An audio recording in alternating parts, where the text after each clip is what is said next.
Hello and welcome again to the Bunny Perspective. This week we're tackling a requested review from way back when the show was in California. Requested by none other than Weird Video Games Tom White. Hey Phil, I'd like you to review The Sorcerer's Apprentice starring Nicolas Cage. I haven't seen it, I heard it was terrible, and I kind of want to see what you say about it. Am I gonna do other requests? Well, maybe. It just works out that I'm fresh out of ideas, and Tom's request is a Disney cash-in, The Sorcerer's Apprentice. Which is a movie I find just offensive enough to rant about. Sometimes I get requests for movies to review that I just don't have anything to say about. If I don't get to your request, don't be offended. So keep trying, I suppose. I do love me some video responses.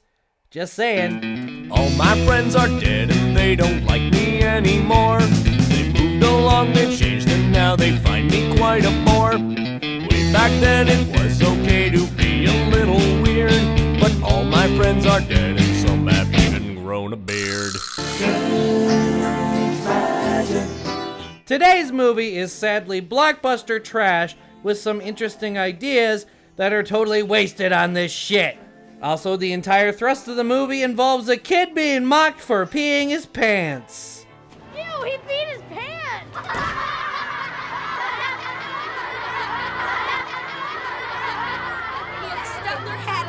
So this movie stars Nick Cage, who is mostly used poorly. Each one locked up in a layer of the doll. Horvath wants to free his fellow Morganians and destroy the world. And that dude from Dragon's Tail, Jay Baruchel. Jay plays a nerd. I should just leave. A nerd! Who has a crush on a cute blonde girl, played by some cute blonde girl. Basically, the movie is about magic in a modern setting. Jay plays David, our chosen one, and Nick Cage plays Balthazar, the cool-named rad car-driving sorcerer who apparently was pals with Merlin. Who can kill Morgana?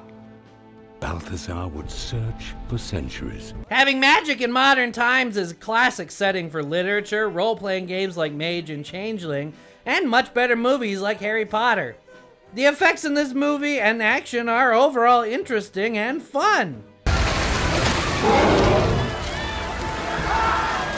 The problem is twofold: poorly explained magic and way too many things happening at once. The plot is so full, it's a wonder anyone knows what's going on! Veronica sacrificed herself for Balthazar by drawing Morgana's soul into her own body.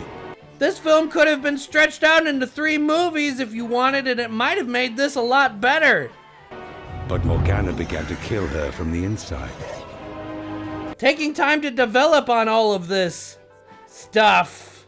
To save Veronica's life and to capture Morgana, Balthazar trapped them both in the Grimhold. Now let's go back to how the magic works.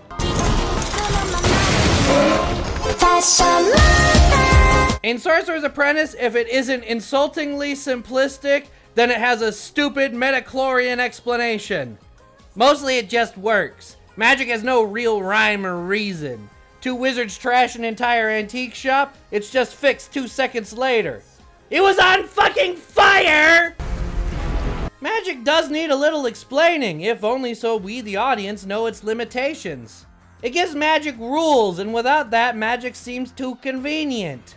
It doesn't have to be realistic, but it does need to keep a lid on everything. During the beginning of the film, after the moronic 5-minute prologue, when little David runs outside of the antique shop, which a second earlier was on fire, and most of the antiquities were broken as fuck. No! Don't go in there! The store's on fire! Don't go in! Those guys are... When the teacher goes in, nothing has changed. No fire, no broken magical items, and everything was back to normal. Conveniently. You know what? A good excuse could have been Balthazar saying, yeah, my antique shop has a spell that protects it from burglars and damage. Good thing, too. Horvath there did a big number on my place. Boom! Done! I'd be okay with that. But they never ever explain it. In fact, they never explain any of the magical items. They do, however, attempt to explain how sorcerers actually make magic happen in the worst fucking way possible. You've heard how people use only 10% of their brains? Sorcerers can manipulate matter because they're born with the capability to use the entire power of their brains, which also explains why molecular physics comes so easily to you. Really? Projects the electrical energy of your nervous system into the physical world. Without his ring, the sorcerer is powerless. Serious? Okay, then how does anything else work? See, I get that in order for Balthazar to blow tons of confetti around to hide Dave from the gigantic dragon requires a magic ring, which is supposed to focus his more than 10% of his brain. But how does that stop his antique shop from getting destroyed? You really shouldn't tell stories. He was sucked in a fucking urn!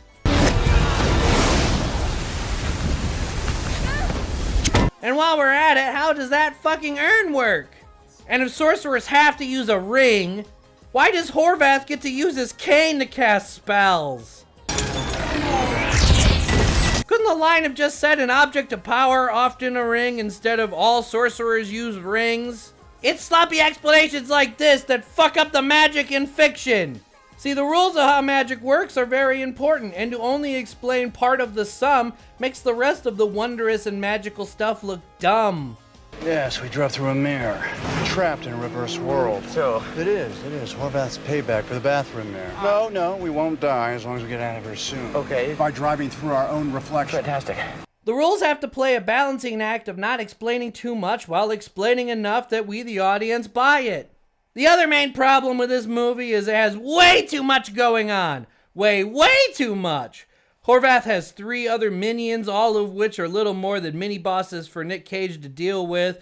And some There's also an interruptive love story that frankly baffles me. Can't Hollywood make a movie without a bullshit love story? There's a bigger, badder boss in the form of Morgana. Yes, that Morgana. Merlin is in the movie's prologue. David is an electrical engineer who built this gigantic Tesla coil musical instrument, injecting the idea of science versus magic needlessly and without any payoff. See what I mean? You can guess how much development any single one of these other ideas gets. Not much. And I'm leaving out a ton of other stuff! Too many plot and magical elements hurts a film like this, and it's a shame because the magical stuff is really kind of fantastic.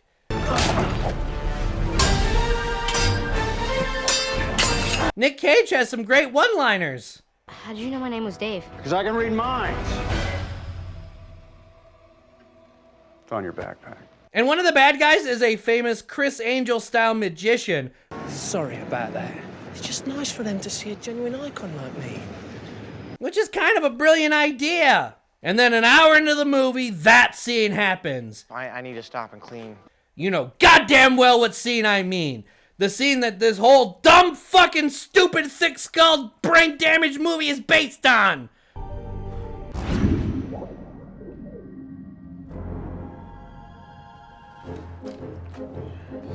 The mop scene. The only reason this scene is shoved into the movie is to strain the romantic subplot. Okay. And strain the master-apprentice relationship. You have abused this. And then make the main character give up. Oh, man. Because every single one of these stupid movies has got to have the main character give up. I'm not it. Oh, and because we remember it from Fantasia. These stakes are all such bullshit that in the next 2 scenes, all of them are totally resolved! Did you really think that one botched date was gonna make me hate? No apology necessary. Let us move on. I think what really offends me so much about this idea of magic in a modern setting is just not used very often. Certainly not on the scale of this movie. This could have been really good, but they didn't use Cage well, the magic elements were poorly explained, and they shove in a crappy love story. Anyway, I'm just spinning my wheels. This movie was nothing more than a blockbuster for those that watched it and those that worked on it. They don't give a fuck if the plot was any good as long as it tentpolied the special effects. This isn't Game of Thrones or even Harry Potter. This was a Haunted Mansion style cash-in. No less insulting and no less a waste of your time.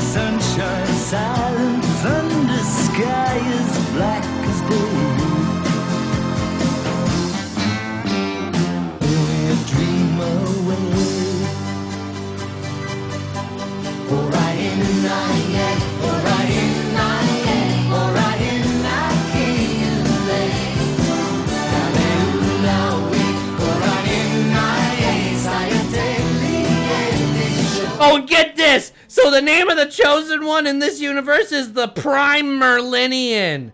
No joke. They say it over and over. The Prime Millennium. The Prime Millennium. By the Prime Millennium. Whoa! The Prime Millennium.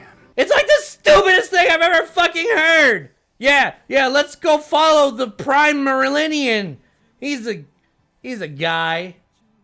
Fuck off. You don't know where you land. It's so dark in mythology. Treasures of history to be found.